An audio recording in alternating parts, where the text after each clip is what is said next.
প্রথমবারের মতো টি-20 বিশ্বকাপ আয়োজন করতে যাচ্ছে আমেরিকা। দীর্ঘদিন ধরে সাজছে নিউ ইয়র্ক, টেক্সাস ও ফ্লোরিডা। তবে বেসবলের দেশে উন্নত মানের ক্রিকেট পিচ মিলবে কোথায়? এই যেমন নিউ ইয়র্কের নাসাউ কাউন্টি স্টেডিয়াম, ইস্পাতের কাঠামোয় তৈরি 34,000 দর্শক ধারণ ক্ষমতার গোটা স্টেডিয়ামই অস্থায়ী। তবে বড় চ্যালেঞ্জটা ছিল পিচ নিয়েই। অবশেষে যার সমাধান হচ্ছে অভিনব কায়দায়। গত অক্টোবরে 10টি ড্রপ ইন পিচ তৈরির কাজ শুরু হয় অস্ট্রেলিয়ার অ্যাডিলেইডে। শুরুতে এগুলো ট্রেতে বসানো হয়। প্রতিটি পিচকে ভাগ করা হয়েছে 2টি ট্রেতে।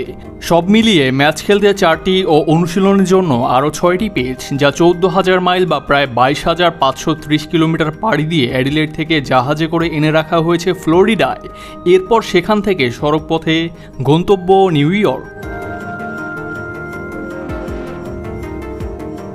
পিচগুলো পরিবহনের জন্য ব্যবহার করা হয়েছে 20টি সেমি ট্রেলার ট্রাক, যা ক্রিকেটের জন্য নতুন এক মাইলফলক। পুরো প্রক্রিয়াটি দেখভাল করছেন অস্ট্রেলিয়ান কিউরেটর ড্যামিয়ান হাফ। অ্যাডিলেডের প্রধান এই কিউরেটর বলেন, আমরা আশা করি ভালো একটা টি-20 পিচ পেয়েছি।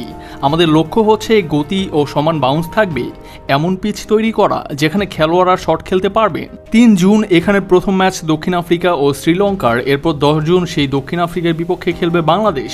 তাই তো কেমন হবে উইকেট সেটা জানার চেষ্টায় আছেন টাইগার কোচও। 20 দলের টুর্নামেন্টের মধ্যে 9 দল খেলবে নাসাউ কাউন্টি স্টেডিয়ামে, যার মধ্যে আছে 9 জুনের Bharat Pakistan high voltage match.